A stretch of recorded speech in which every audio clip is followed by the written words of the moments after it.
Guardian, fears of a national ban on abortion threaten the safety of family planning. So it's not safe to have a child because you may not be able to abort that baby as soon as it becomes inconvenient to you. Okay, first of all, this is absurd reasoning. That a human life has been boiled down to nothing more than a stock investment, really, at this point. They're taking, again, the exception, not the rule, and using it to justify, which is absurd logic and something that a news outlet shouldn't be doing.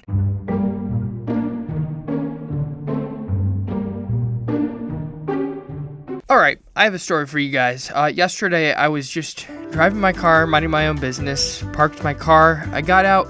A guy was yelling at me, like screaming at me at the top of his lungs. And, I was shocked. I was like, man, the gall that some people have. No hello, no how you doing, nothing. He's probably a bit cuckoo. Honestly, he was in his pajamas. Who walks around in broad daylight with their pajamas on, I felt bad for the guy. Anyway, just wanted you guys to know you got to be safe out there. You got to be careful. The holiday crazies are a real thing. It's a stressful time of year. Bro, what are you talking about? You left out a super important detail. You drove your car through the guy's bedroom. Oh yeah, that happened, but it's not relevant to my story at all.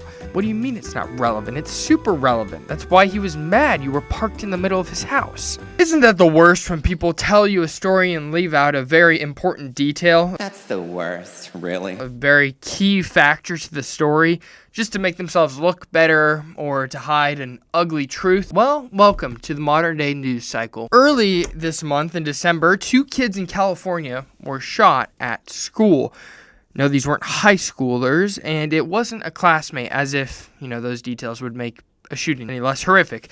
But this was a 5- and 6-year-old.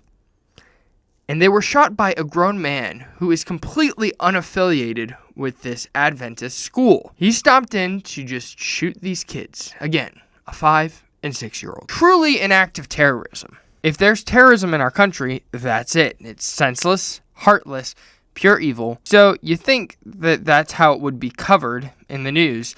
At least that's how it should be covered, right? Well, all the outlets covered the basics. 2 boys shot at a Christian school, and they're in critical condition. Now, the question everyone wants to know as soon as they hear of a shooting is why? What was the motive?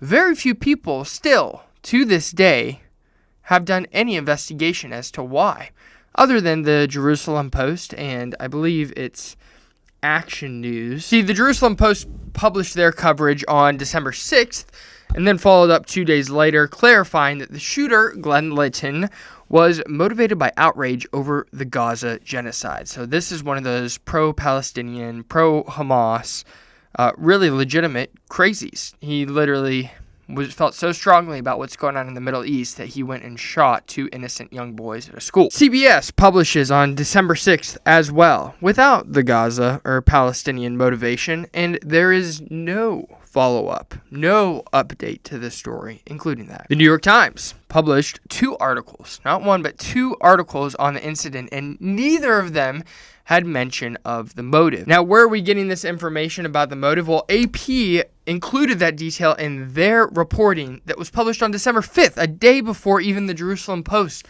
published their coverage, meaning that CBS and the Times both had this information before their stories went to press. And whether accidental or intentional, they left it out and still are leaving it out. Now, for consideration, back in June, the New York Times reported that a man planned a mass shooting to incite a race war. I believe it was down in Atlanta, somewhere in the South.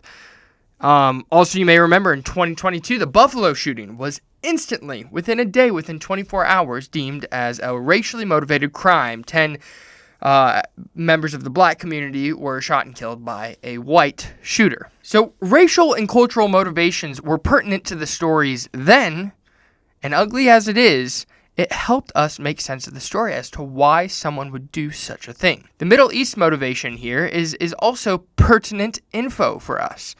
It's not insignificant, so why aren't they including it? Although the writings have been made public, and AP, the news of record by many accounts, has confirmed that, so why are they leaving out this detail? It's a little fishy. Secondly, According to The Guardian, fears of a national ban on abortion threaten the safety of family planning. So it's not safe to have a child because you may not be able to abort that baby as soon as it becomes inconvenient to you. Okay, first of all, this is absurd reasoning.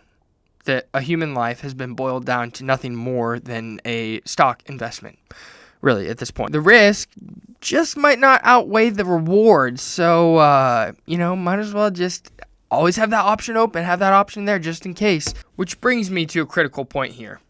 The babies that they're killing are way more often than not perfectly healthy. I think there's a better way I could say that.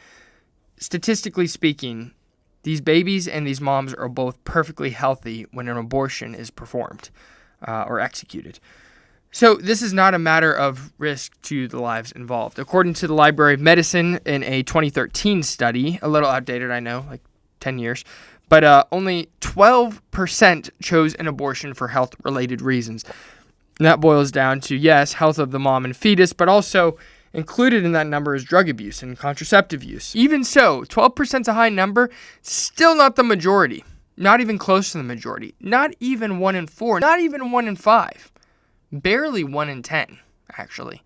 They're taking, again, the exception, not the rule, and using it to justify, which is absurd logic and something that a news outlet shouldn't be doing. These are numbers that are left out of reports like this Guardian one. The idea that having a baby is dangerous without having the option of abortion readily available is absurd. But, of course, including that data would completely deconstruct all that these news outlets like The Guardian stand for, and they want you to think. So here's an important question to ask that I want to leave you with today as you engage in news consumption and are critical thinking in it. What have they not told you? They may tell you that there are couples fearing for the health of the mom and the baby, but what are they not telling you? Well, they're not telling you the numbers. They're not telling you how very rarely that is the case. Anyway, that's my quick little nugget of critical thinking and news consumption. Thanks for watching. Like and subscribe, please. As a Christmas gift to me. Smash that like button. Thanks.